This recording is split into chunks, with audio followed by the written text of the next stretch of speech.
And in our top business story, Dubai Airports has released its year-end traffic report, which confirms that Dubai International has overtaken London Heathrow as the #1 airport for international passenger numbers. Full-year passenger numbers totaled 70,475,636, up 6.1% from the 66,431,533 recorded in 2013. This followed robust passenger traffic growth of 7.5% in December, with 6,498,573 passengers passing through the air hub. Aircraft movements in December rose 4% to 34,136, while full-year aircraft movements totaled 357,339, compared to 369,953 versus 2013, a contraction of 3.4%, primarily due to the temporary reduction of flights experienced during the 80-day runway refurbishment project during the summer. Spurred by an ongoing increase in the number of wide-bodied aircraft servicing the airport, the numbers of passengers per flight increased 5.1% to 208.3 passengers for the full year. 2014's top market for growth in passenger volumes was Western Europe, closely followed by the Indian subcontinent, Asia and North America.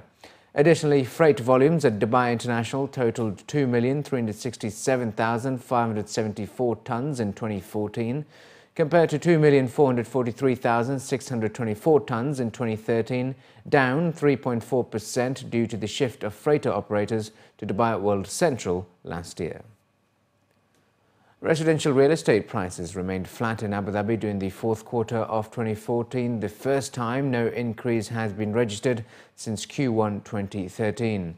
Jones Lang LaSalle, in its Abu Dhabi Real Estate Overview report for Q4, said the subdued market was down principally due to the recent decline in oil prices, equities markets and investor sentiment.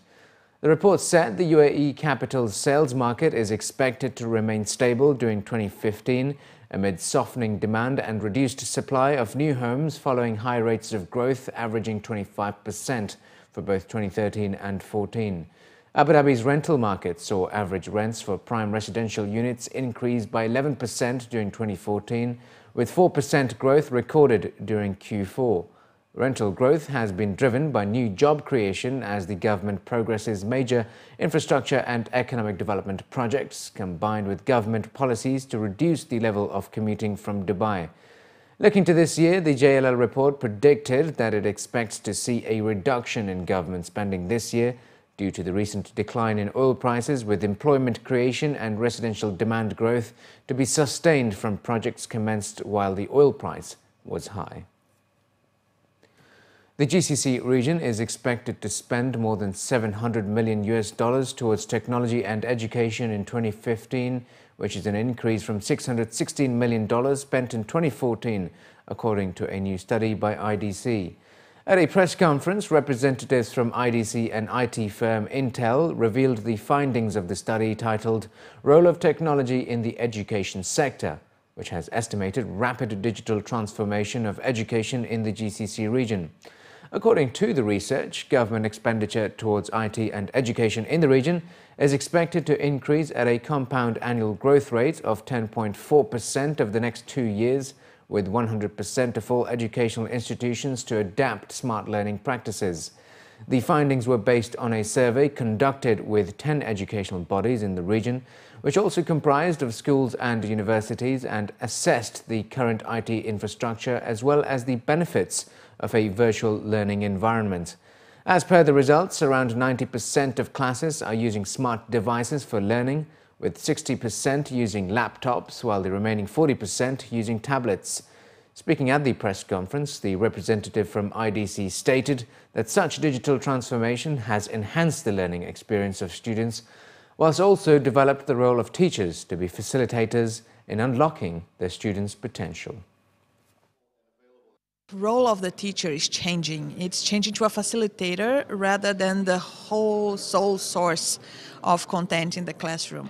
So now that there's all these means of accessing information, the teacher can become a facilitator, can become a motivator for the students to engage and learn from different sources. Actually, we have two generations at school today. We have Generation Y and Generation Z. Those are the children that were born from the 1985 to 2000 and then from 2000 onwards. Both generations are very similar. They are all of them connected. They are very tech savvy. They all utilize social media very heavily for collaboration. And because they already have expectations towards interacting with the world and with content in this way, being able to do so at school makes them more comfortable and happier. So it improves the level of learning. The report also revealed that the education sector accounted for 10.3% of all tablet shipments to the Middle East in the first half of 2014, signifying the increasing prominence of technology in education. According to the representative from Intel, smart learning is an emerging global trend, adding that they have spent $1 billion over the last decade towards digital education programs in over 100 countries. I think that we really made a lot of progress in the last few years. The number of manufacturers paying attention to education has increased substantially. You see nowadays all the big brands, as well as the local manufacturers, having solutions for education. I think we've all realized that there is a need for investing in ICT in education, including the governments. So the amounts that you see there reflect really the importance that governments are giving to transforming education, to using technology to be a tool to make that transformation. So you will see more and more other partners. You see the publishers, for instance, moving into the digital world very quickly. You'll see companies specialized in helping the schools making that implementation. I've met a couple here in the UAE, some in Saudi. They are really specialized in bringing all these products or components and making them work in the learning environments. RAKBank has reported a 1.45 billion dirham net profit for the year 2014, up 1.7% compared to 1.43 billion dirhams in 2013.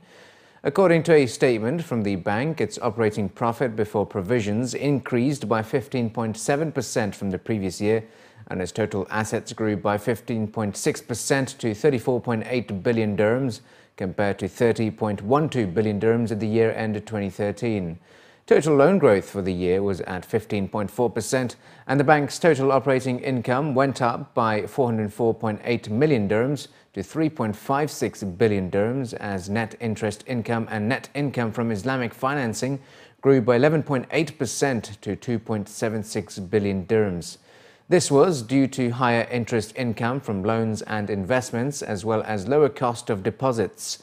Non-interest income was up by 113.1 million dirhams, as net fees and commission income was bolstered by strong performances in the income streams of credit cards, RAK finance and business banking, in addition to trade finance solutions.